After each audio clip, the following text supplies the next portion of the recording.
Peace and blessings, soul family. I love you all. This is going to be part 2 of Ajna Chakra, the third eye. The mystics in ancient Greece knew of the Ajna Chakra. Pluto wrote, "In all men there is an eye of the soul which can be reawakened by the correct means. It is far more precious than 10,000 physical eyes. There are many methods of helping to open up the Ajna." Plato was initiated by the mystic sect and was the disciple of Socrates. He therefore used the appropriate methods that he was taught. Many sects and traditions symbolize the Ajna Chakra by an open eye, whether alone or shown on the forehead of a deity, yoga, and so forth. Bear this in mind when you study the old texts, fables, and when you see pictures of one-eyed people. It is Ajna Chakra that is being indicated. Incidentally, in the Kabbalah, the Ein Sof, Sahasrara, is often symbolized by the closed eye. This means that one will tune in with the Sahasrara when one's perception is directed along the Sushumna through Ajna Chakra. Illumination will arise when the eye of the subtle perception, Ajna Chakra, is directed away from both external and psychic phenomena, hence the closed eye. Many statues of Buddha indicated the Ajna Chakra by the jewel placed at the eyebrow center. This is the divine eye of perception that Buddha awakened when he sat under the Bodhi tree and was enlightened. This leads to Sahasrara, indicated by a large number of petals around the head. The Ajna Chakra is widely symbolized in Hinduism and Tantra. Many of its deities, such as Shiva and Dakshina Kali, often have a clear marking on the forehead. Also, one of the most widespread rituals of India involves placing tilak of kumkum, spotted of colored powder, on the forehead of all people during religious or festival occasions. Furthermore, all married women wear a tilak on their forehead at all times. This tilak symbolizes Brahmadaya and Ajna Chakra. There are many mystical stories that describe the awakening of Ajna Chakra. For example, a well-known one concerns Shiva.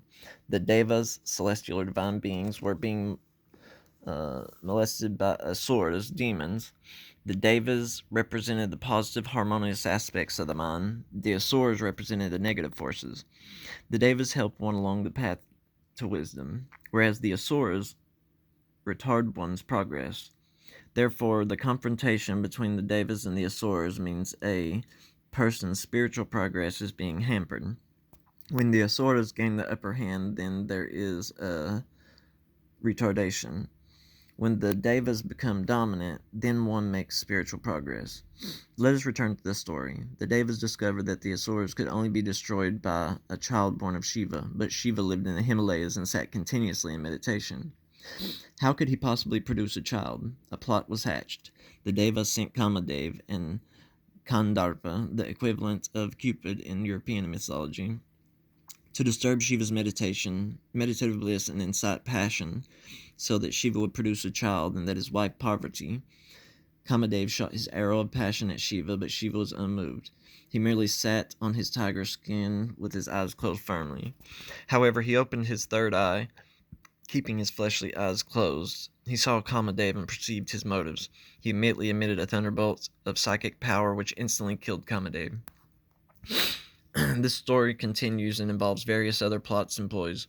Eventually, Shiva is persuaded to mate with Parvati, and their son, Shubhamanya, was born. He is also known as the Lord of Celestial Realms, and he destroys the demons. This story can be interpreted in many different ways. For example, the Ajna Chakra destroys attachment to passion and other worldly interests, indicated by Kamadeva. One can still act in the world passionately or otherwise, as in the case of Shiva, but there will be an attitude of inner detachment. However, we have narrated this story more because it makes interesting reading rather than for any other reason. We leave the reader to interpret the meaning of the story itself. The Ajna Chakra has been symbolized in a large number of traditions and will continue to be so in the future. In fact, the Bihar School of Yoga will continue this tradition, since we have adopted the symbol of Ajna Chakra for our emblem. Ajna Chakra and the pineal gland. Ajna Chakra is often directly related to the physical pineal gland, the pea-sized endocrine gland located at the center of the head. In fact, they are often regarded as one and the same thing. This is rather an oversimplification. The difference should be clearly understood. The pineal gland refers to the physical body. The Ajna Chakra spans the chasm between the physical and the most subtle psychic realms. In fact, Agya Chakra leads beyond the physical realm via Sushumna. It seems likely that the pineal gland is part of Agya Chakra. It is the part of Agya Chakra that acts in the physical body. But Agya Chakra as a whole goes much deeper. Agya can be compared to the mountain in the sea. The peak, the island that can be seen above the surface of the sea, is the pineal gland. The rest of Agya Chakra is the base of the mountain, goes much, much deeper than can be seen with normal perception. The physiological functions of the pineal gland have baffled medical scientists for centuries. Even today it is not very well understood, though gradually it has divulged its secrets. It seems that the pineal gland acts as a biological clock which regulates man's activities according to outside circumstances. It has been found that the eyes and the pineal gland are connected by the sympathetic nervous system, and that light entering the eyes directly influences some of the functions of the pineal. The pineal gland, in return, regulates the whole sympathetic nervous system, which greatly controls the human behavior. Thus, cosmic realms such as night and day, or cosmic rhythms such as night and day, the moon and sun cycle, and so forth, influence man's behavior by the pineal gland. Melatonin and other hormones are produced in response to outside stimuli. These in turn produce changes in sexual behavior, menstrual cycles, nervous energy, and other biological rhythms of man.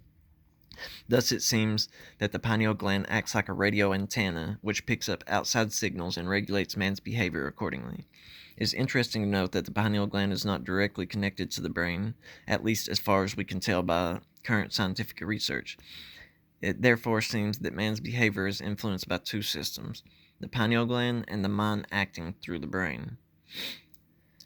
Besides being a link between the outer material environment and man, it seems that the pineal gland also acts as a gateway to the more subtle realms of the psyche. The pineal gland is a physical transducer between the physical and psychic planes.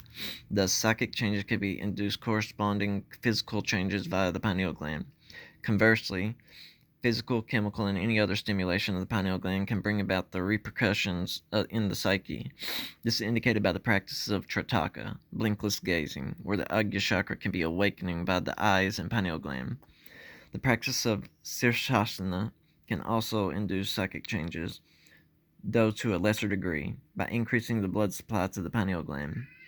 Various drugs can also bring about psychic changes. It is possible that they directly influence the chemistry of the pineal gland. Thus, it appears that the pineal gland is a switch or a sluice gate which restricts and opens up psychic awareness. Direct stimulation of the pineal gland by various yogic practices can help to awaken the Agya Chakra. To stimulate the pineal gland is a material, or to summarize, the pineal gland is a material body that seems to be a physical manifestation of the Agya Chakra, while including the pineal gland dives much deeper into the more subtle levels of being. The Agya is the link between physical level of being and the Sahasrara. Do this real quick, maybe. In the front, the topic symbolize represent the Agya Chakra. In the center of the symbol, the Om, the Bija mantra of this chakra. It is the center of the diagram. There is black Itara lingam.